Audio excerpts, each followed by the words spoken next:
Non, oui, exactement. Et ouais, c'est un peu ce qu'on a essayé de voir avec nos présentations, je pense, avec Victor, aussi bien dans le jeu de rôle que dans le jeu de société. Mais mine de rien, quand on parle d'inclusion, d'accessibilité, faut aussi, on en parlait au début dans la discussion, c'est aussi dans le secteur même, dans le backstage, au final, la création de ces jeux. Et je pense que Syl va pouvoir un peu détailler tout ça avec sa présentation. Ouais, ouais, donc alors attendez, je dois faire aussi la régie Oui, direct. belle transition. Mais donc du coup, pour parler, pour commencer, hein, on commence direct. On meuble.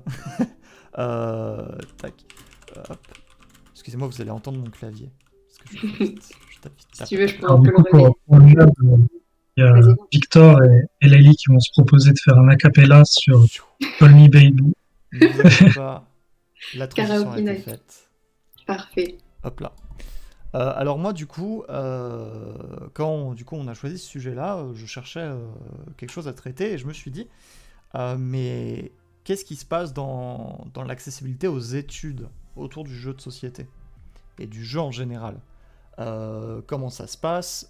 Quelles sont les possibilités en fait pour un étudiant ou même quelqu'un qui veut se former au jeu de société?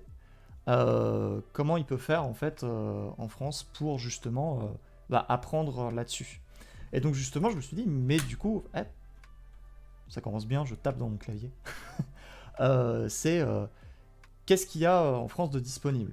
Et je me suis dit, mais du coup, en France, du coup, il y a des écoles publiques, il y a des écoles privées.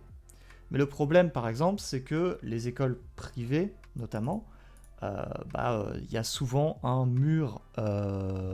y a un mur financier devant. C'est souvent très cher. C'est une première barrière au niveau de l'accessibilité qui peut être problématique pour beaucoup de personnes. Donc du coup, je me suis dit, mais du coup, donc dans le public, qu'est-ce qui se passe? Qu'est-ce qui se passe au niveau de la science du jeu, du jeu de société en général? Et donc, moi, dans ma présentation, ce que je vais faire... Alors, attendez, parce que... Hop, voilà, parfait. Bon, vous voyez mon curseur, mais c'est pas grave. Chut, il n'est pas là. Je me suis dit, qu'est-ce que le jeu de société? Qu'est-ce qu'il y a à l'intérieur? Pourquoi il repasse?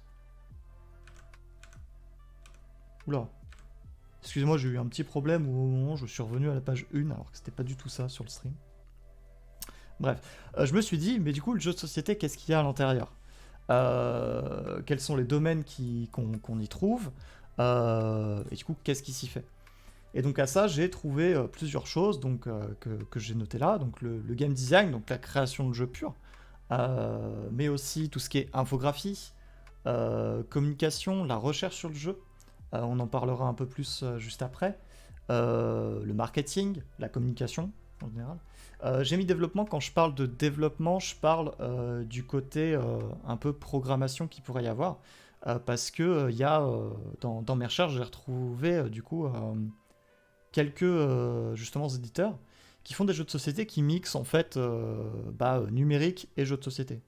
Donc parfois on peut trouver justement j'ai plus le nom en tête, mais il y a un jeu qui se base en fait sur on gère un restaurant en fait chaque joueur est serveur dans un restaurant et on doit servir les bons plats aux personnages. Et en fait c'est une application qui nous dit les plats mais en différentes langues. Et en fait, il y a une sorte de maître de jeu qui doit, lui, essayer de comprendre, dire, ok, alors attends, ça c'est quelle langue? Ça serait telle langue, et du coup on doit trouver... Cosmopolite, ouais, merci pour le nom. Euh, et du coup voilà quoi, je me dis, il y a peut-être moyen de, si on aime la programmation et qu'on veut travailler dans le jeu social, il y a peut-être moyen de mixer les deux. Et donc du coup, je me suis rendu compte que les domaines, c'est pas ça qui manquait. Il y a plein de choses et du coup en fait, tout dépend de notre affinité en fait à ce qu'on veut faire. Donc là, je précise aussi que du coup, je suis pas un expert, j'ai fait par rapport à mes propres, à mes propres recherches et donc j'ai forcément des biais et aussi un manque de connaissances. Donc n'hésitez pas à me rattraper hein, si je dis une grosse erreur, hein, surtout. On est là pour ça, on est là pour le dialogue. Euh, et du coup, je vais vous présenter deux trois formations, deux trois aussi outils que j'ai trouvé intéressants qui permettent en fait de rendre plus accessible la création de jeux, que ce soit par des formations ou par des outils, justement. Donc, on va commencer par la licence pro CDAMJJ. Un nom... Alors... mon écran me fait des blagues, excusez-moi. Il y a Unlock, jeu d'escape. Ok, ouais, du coup, il y a plein d'exemples, c'est intéressant. Mechanic Art que je connais pas non plus. Ces deux-là, je les connais pas. Mais du coup, oui, la licence pro. Qui, attention, avec un nom un peu long. Licence professionnelle, mention commercialisation de produits et services, parcours conception, distribution, animation, médiation de la filière jeux et jouets. Voilà, donc le lien est drop dans le chat. Et donc, comme j'ai pu retrouver, en fait, c'est une licence qui est assez généraliste, en fait, sur le monde du jeu et du jouet. Et un peu lié aussi au management. Ouais, voilà. Bah tiens, Quentin, j'allais justement au moment où on parlait que tu as fait cette formation-là. Donc ça peut être intéressant justement pour te poser des questions et voir un peu aussi ton ressenti là-dessus. C'est du coup une licence pro, donc on y accède après un bac+2. Alors aussi, je précise, j'ai pas trouvé de DUT, donc maintenant qui sont des BUT, qui sont en 3 ans. Qui sont qui sont sur le jeu de société. J'en ai pas trouvé. Donc si vous en connaissez, n'hésitez pas à les envoyer dans le chat. Personnellement, voilà. C'est un master que j'ai trouvé intéressant parce que justement, Quentin, tu pourras peut-être confirmer, il permet différents débouchés et il part vraiment de plein de choses autour du jeu, en fait, et notamment de la médiation. Qui est un truc qui... donc là, on a parlé du jeu de société et donc de son importance dans plusieurs domaines. Enfin, on a parlé du jeu de rôle. Mais on n'a pas parlé de la médiation avec le jeu. Qui est quelque chose qui, au final, en fait, est très vaste, très intéressant. Et qui se retrouve, en fait, dans les formations dont je vais vous parler, en fait. La plupart ne se focalisent pas sur la création de jeux. C'est un des domaines dans lequel on retrouve quelques petites choses, donc il y a des notions de game design qui viennent. Récréologie.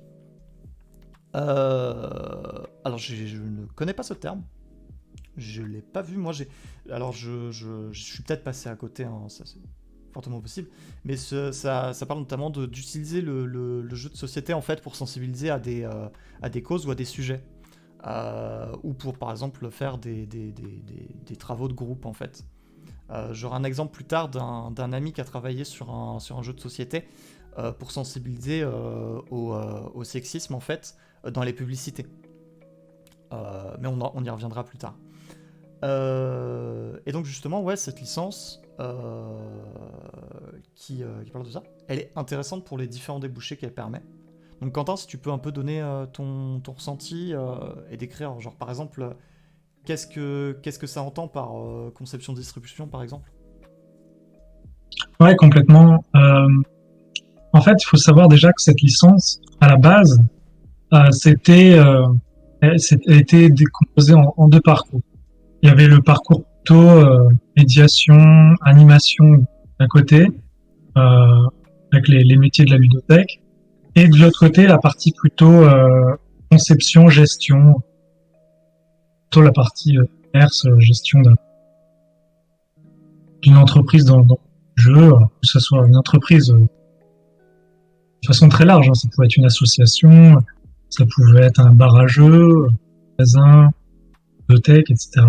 Privé, associatif, peu importe. Et ces 2 parcours ont fusionné pour donner la licence telle qu'elle est aujourd'hui. Pourquoi ? Parce que c'était l'intention du dernier directeur de la formation, c'était justement, il avait fait le postulat que le jeu avait désormais besoin de gestionnaire, mais qui avait également des compétences en animation et que ça ne faisait plus sens de séparer ces 2 parties. Donc ça se retrouve notamment dans les métiers de l'édition où on va souvent devoir en tant que chef de projet, jouer à des jeux, les démontrer pour voir si c'est un intérêt de publier. Et ça se voit aussi dans les bars à jeux, auxquels on faire une sorte de veille et aussi savoir démontrer des jeux tout en gérant son business. Les boutiques de jeux, c'est la même chose. Mhm. Donc il y avait vraiment cette intention-là. Et donc dans la partie conception, alors il faut comprendre deux choses. Conception, donc conception de créer son business, créer son association, sa structure, mais aussi conception de jeu. Il y a des cours de prototypage qui actuellement sont donnés par Daniel Tipping. Le nom, je l'écorche peut-être. Mais en fait c'est un auteur qui donne des conceptions, mais aussi voilà, sur les statuts d'auteur de jeux de rôle, etc. Il y a ce côté-là. Et on a aussi par exemple, d'histoire du jeu joué, de médiation par le jeu, etc. Et il y a un stage également, Ouais, une insertion. c'est... Et... Excuse-moi, je te coupe. Ah, on demande que tu redonnes le nom de l'auteur. C'est vrai que ça a un peu coupé à un moment. Si tu peux Ah, ben, l'écrire dans je le vais le chat. noter Ouais. directement. Mais du coup, ouais, voilà, c'est ça que j'ai trouvé intéressant globalement, c'est qu'en fait, c'est très général. Et je pense que ça peut être intéressant pour quelqu'un en fait qui veut aller vers le jeu de société, qui vraiment y trouve quelque chose de vraiment intéressant, mais qui sait pas encore exactement ce qu'il veut faire en fait. S'il veut travailler plutôt dans la médiation, s'il veut devenir ludothécaire. Donc ludothécaire en fait, c'est donc une personne qui va gérer une ludothèque, donc, et qui va pouvoir conseiller les personnes en fait sur des jeux de société, animer des événements autour d'un jeu, ou même de la création en fait de jeux. Maintenant, je vais peut-être pas perdre de temps et passer à la deuxième formation que j'ai trouvée. Pertinente, qui est le master mention sciences d'éducation spécialité sciences du jeu à Paris 13. Donc qui se trouve au campus de Villetaneuse, et qui elle est d'abord sur les sciences de l'éducation. Donc ça il faut préciser, c'est que d'après donc les informations qu'il y a sur le site, et c'est que la première année est beaucoup plus spécialisée sur les sciences de l'éducation en général. Cependant, il y a quand même quelques cours qui viennent se grapper sur la recherche sur le jeu de société. Et c'est ensuite en deuxième année où il y a vraiment une spécialisation sur la médiation autour du jeu et aussi la création. C'est devenu Sorbonne Paris-Sorbonne. Oui, c'est vrai. C'est devenu Paris-Sorbonne maintenant. Ils ont changé et je veux même changer de logo et tout. Je vais parler un peu d'expérience. Parce que du coup, il y a un truc particulier avec ce master, c'est qu'ils ont accès à un Fab Lab. Ce Fab Lab, c'est un endroit en fait sur lequel on peut créer plein de choses. Enfin, excusez-moi, j'ai perdu mes mots. Dans le sens où en fait un Fab Lab, c'est un endroit dans une université où on a accès à plusieurs outils et qui sont mis à notre disposition pour créer en fait. Et celui de Paris 13, donc le Ludomaker, c'est un endroit qui est spécialisé dans le jeu de société, qui est géré par Nicolas Piñeros, qui est ingénieur pédagogique et qui accompagne en fait les gens du master ou même sur des événements.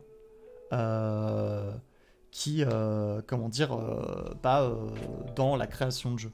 Oui, j'ai fait l'année de spécialisation en sciences techniques du jeu de la haute. Donc j'avais déjà un background là. Ok, d'accord. Ah, c'est bien. Donc du coup, t'as fait le master, si j'ai bien compris, après cette haute école. Vers les outils pédagogiques plus que les jeux, aussi le master. Didactique de l'image de la Sorbie Nouvelle, Paris 3. Ok, d'accord. Et du coup, moi en fait l'expérience que j'en ai, c'est que j'ai pas du coup fait ce master là, mais j'ai été à la licence pro de game design de Bobigny, qui est en partenariat en fait, qui a des cours qui se passent en fait au Ludomaker. Et je suis prof. Ah d'accord, ok. Ludothéconomie, d'accord, ok, très bien. Et justement en fait on a utilisé le Ludomaker pour créer en fait en une semaine des prototypes de jeux en fait sur une thématique. Et ce qui était intéressant, c'est qu'on avait une thématique précise. Là, par exemple, l'année où moi je l'ai fait, c'était sur des enjeux de société. Donc, par exemple, moi j'ai fait sur les enjeux des manifestations. Et c'était vraiment super parce que Nicolas Pigneros, qui est la personne qui gère le Fab Lab, il est hyper passionné et ça, c'est juste trop cool en fait. C'est vraiment intéressant.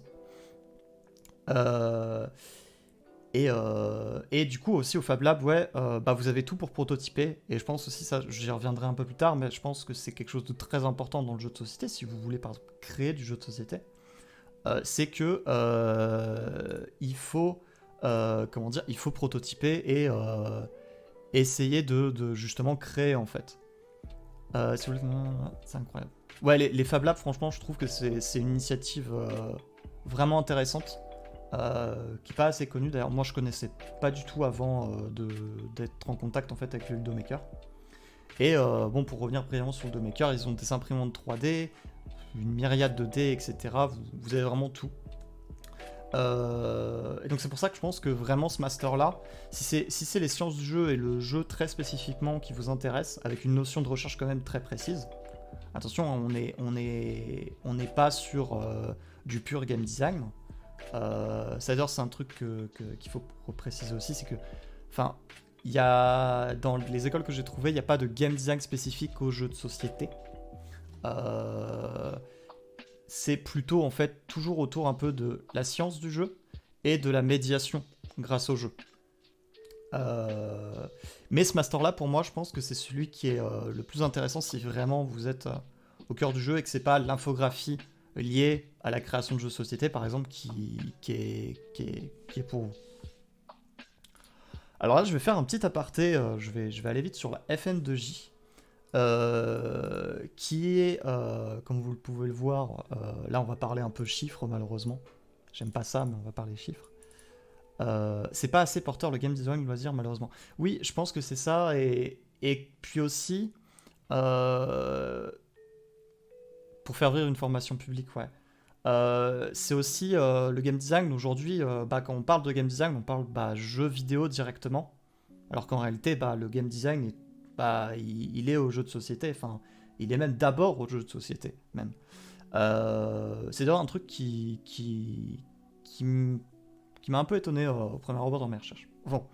Sur la FN2J, donc, qui est la formation au métier du jeu et du jouet, qui est un groupe qui, justement, propose plusieurs formations qui sont malheureusement payantes, longues, ou courtes, donc sur 1 ou 2 jours, sur plein de thèmes liés au jeu. Donc là j'en ai mis d'autres, j'en ai mis quelques-uns, ludothécaire, animateur, de la création de jeu aussi, de l'animation autour du jeu et de la médiation.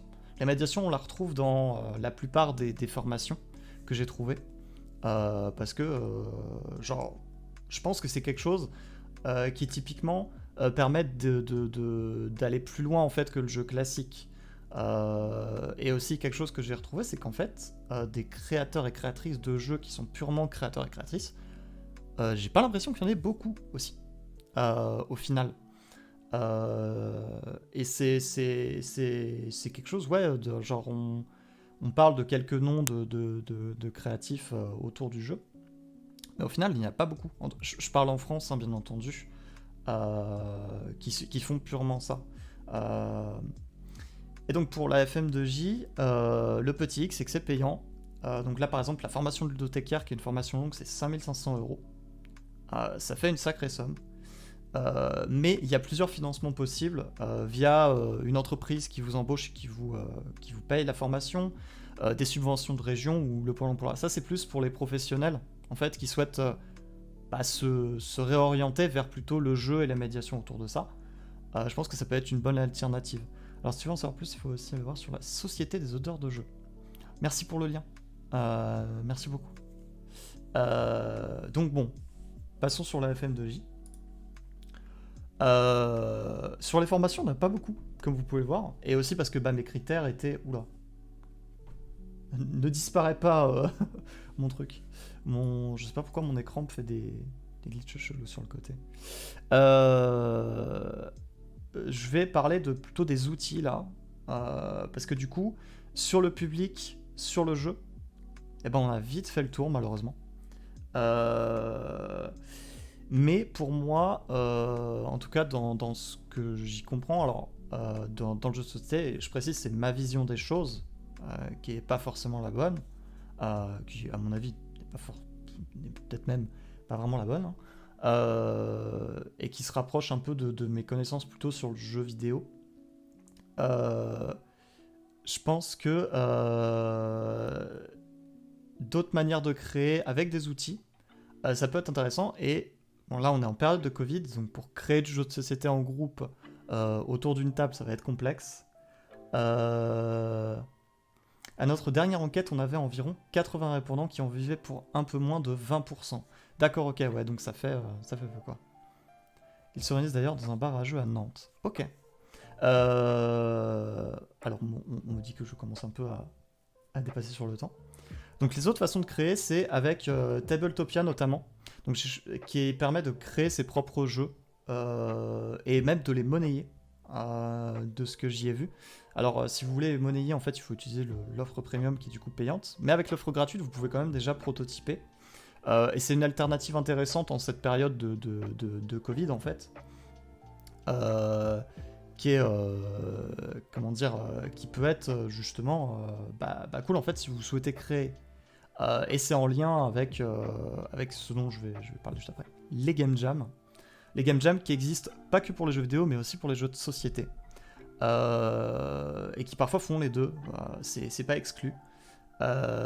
Où justement en fait vous allez, donc pour expliquer brièvement, une game jam, c'est vous créez un jeu de société, je vais dire jeu pour être en général, sur justement une durée limitée, donc la plupart du temps 2 jours, et sur un thème donné. Et c'est vraiment intéressant parce que vous rencontrez plein de personnes au cours de ça. Alors il y a bien entendu aussi les associations qui sont nombreuses. J'ai l'impression qu'il y a vraiment un milieu associatif très fort autour du jeu de société, que ce soit pour de la médiation ou tout simplement de la création de jeux. Donc franchement, ça, je pense que c'est un terrain fertile pour rencontrer des gens et se forger en fait une culture du jeu de société, et surtout aussi apprendre à créer, hein. Ensuite, donc j'ai pas parlé de Roll20, mais c'est la même chose que pour c'est la même chose que pour Tabletopia, mais pour les jeux de rôle. Je vais écourter et on pourra en parler dans les questions notamment. Mais il y a aussi le service civique qui est possible via où vous pouvez faire de la médiation autour du jeu de société. Si vous avez des questions là-dessus, n'hésitez pas. Mais je vais couper court malheureusement parce que je n'ai plus le temps. On m'indique que l'horloge tourne malheureusement. J'ai un peu trop divergé. Du coup, merci en tout cas pour toutes les infos. Merci à vous de m'avoir écouté. Et si vous avez des questions, n'hésitez pas. C'était un peu fouillis. Mais voilà. Hop là. Et le petit mot de la fin. Voilà. Et je vais faire J'ai la trouvé ça. transition. Excuse-moi, je te coupe. Si tu veux faire ta transition et je réagirai après si tu veux. Ah non, je parlais pour le... Voilà, Ok, ça marche. n'hésitez pas. Non, mais j'ai Allez-y. trouvé ça super intéressant parce que d'une part, c'est vraiment cette question de, comme on disait, l'accessibilité du côté de la création. Et c'est vrai que ce qui est dommage dans le jeu société ou surtout dans le jeu vidéo, comme tu disais, c'est que ça peut être très exclusif du fait que c'est des écoles privées qui vont coûter très cher. Et l'aspect associatif, ça revient un peu à ce que disait Quentin tout à l'heure, c'est la notion de médiation, en fait, qui peut tout aussi bien avoir lieu quand il s'agit d'initier un public à jouer, comme on peut initier un public à créer finalement. Et ça, c'est super intéressant de voir que ça se démocratise de plus en plus, mine de rien, la création. Comme tu dis, ça passe par les associations, les game jams ou les outils autonomes comme ça. Et c'est super intéressant de voir que ça se développe de plus en plus. Et peut-être que justement, le contexte du Covid a peut-être contribué à ce développement. Et c'est super chouette. Et ça motive peut-être des gens qui n'oseraient pas se lancer à le faire parce que c'est plus accessible finalement. Hmm. Ouais, justement, ce que je pense en fait, c'est que déjà moi de mon expérience, je suis pas très grand connaisseur du jeu de société. Et justement, je m'étais dit, du coup, comment ça se crée un jeu de société, etc. Donc j'ai déjà eu un début d'exploration en fait via ma licence. Mais au final, ça restait quand même dans le cadre plutôt universitaire. Et j'ai l'impression qu'il y a quand même un très grand flou autour comment dire, comment on accède, comment on devient créateur de jeux. Comment ça se passe en fait. Qu'est-ce qu'on fait comme études, qu'est-ce qu'on fait comme formation, par où on passe pour accéder à ce truc-là, et qui, je pense, est du coup un truc sur lequel on pourrait rendre ça plus accessible et qui toucherait plus de monde. Comme aujourd'hui, on a beaucoup de licences et de masters qui se créent autour du game design et du jeu vidéo. Euh, Pourquoi pas ne pas avoir la même chose ou même mixer beaucoup plus les deux pour avoir le jeu de société en fait comment dire, un point de vue beaucoup plus universitaire et beaucoup plus vaste sur le jeu de société dans des formations quoi. Parce que j'ai l'impression que c'est beaucoup de do it yourself en fait. Euh, Complètement. ouais, En fait, je rebondis dessus parce que ça me semble essentiel. C'est que vous apprendra pas à faire du jeu si vous jouez même. Ça va beaucoup venir faut jouer en fait. C'est aussi simple que ça. Faut jouer pour savoir ce qui se fait, pour savoir comment le faire soi-même, par les pièges à éviter, etc. Et, euh, et c'est vraiment, je pense, le bon conseil qu'on peut donner si on veut se lancer dans le jeu. Parce qu'il existe certes des formations, mais c'est pas avec une formation de 40, 40 heures et encore, hein, c'est bien souvent moins d'heures de game design que vous allez avoir. Game design jeu, faut. Ok. Et le petit bémol que je mettrais peut-être, c'est que les festivals et conventions de jeux de société, si c'était vrai il y a quelques années où on pouvait présenter son prototype et se faire débusquer par les auteurs, ça l'est quand même aujourd'hui. Euh, c'est des petites infos inside, ça.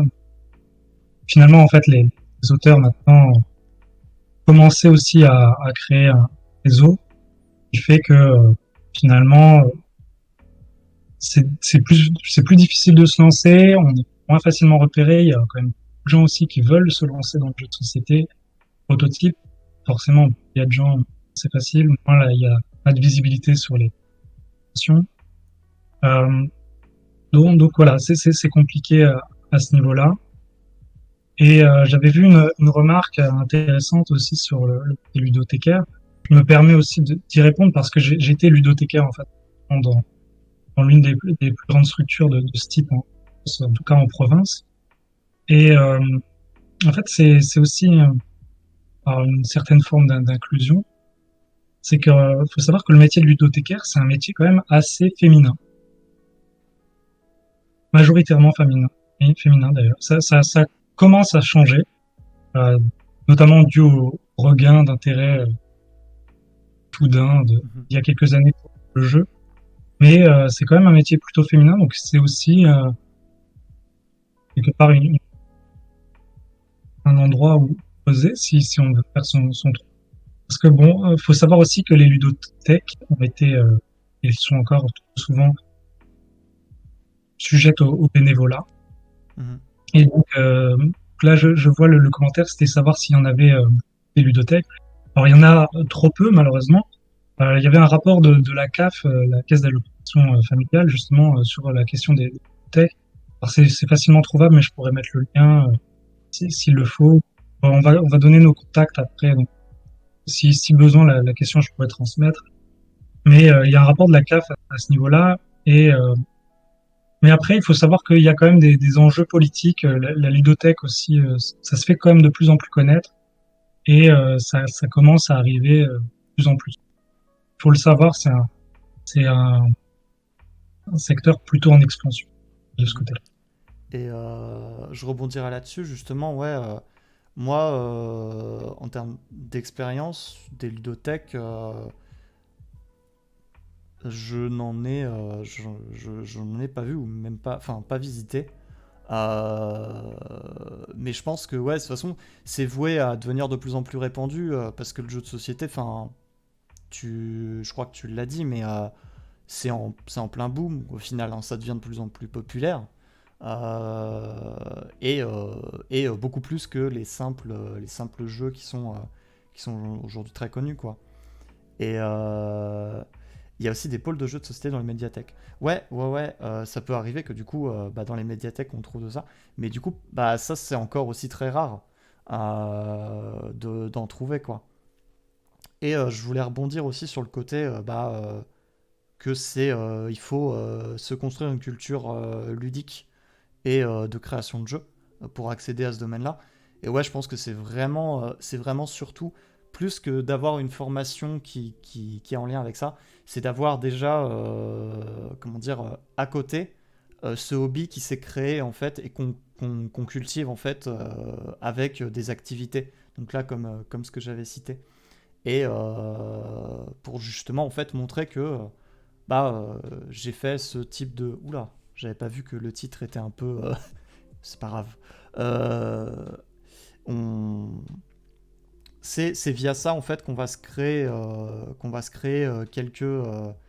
quelques prototypes et se faire connaître via ce qu'on pourrait appeler un portfolio au final.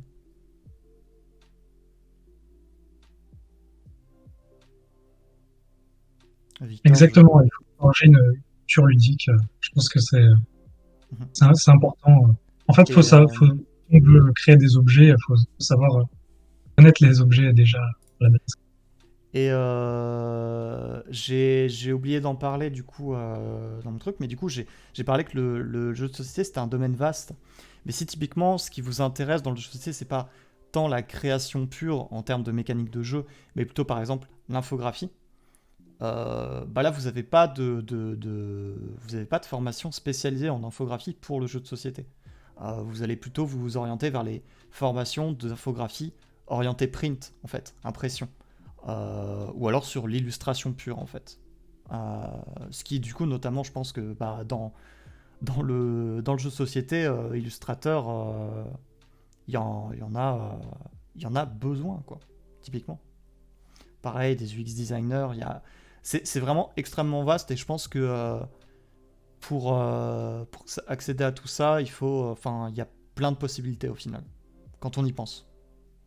Oui, et pour rebondir à une toute petite dernière chose, c'est vrai que si vous êtes aussi intéressé par le jeu vidéo, mais que la question du jeu de société vous plaît, il y a va assister, on y assiste déjà, mais on assistera très probablement encore plus dans les années à venir, à une émergence des adaptations vidéoludiques de jeux de société. C'est indéniable. Board Game Arena, la plateforme qui permet de jouer à des jeux de société sur son navigateur, le chiffre d'affaires et la visibilité du site, enfin la participation du site a bondi de 600%. C'est quand même assez incroyable avec le code. Mm. Donc, je pense que c'est... Et voilà, je tease le sujet. Oui, Mais voilà, petite autre précision, on n'a pas parlé du coup de notre master, donc CDL, où on parle un peu de jeux de société, où c'est pas un sujet qui est exclu du tout, mais ça sera présenté plus tard par nos chers amis, en fait. Mercredi, c'est ça Où ils vous présenteront le master plus en détail. Voilà. Et je voulais juste rapidement, avant de conclure, de laisser Victor conclure un peu cet événement qu'on a préparé. C'était vraiment cette idée, un peu, finalement, tout revient un peu full circle, parce que on disait que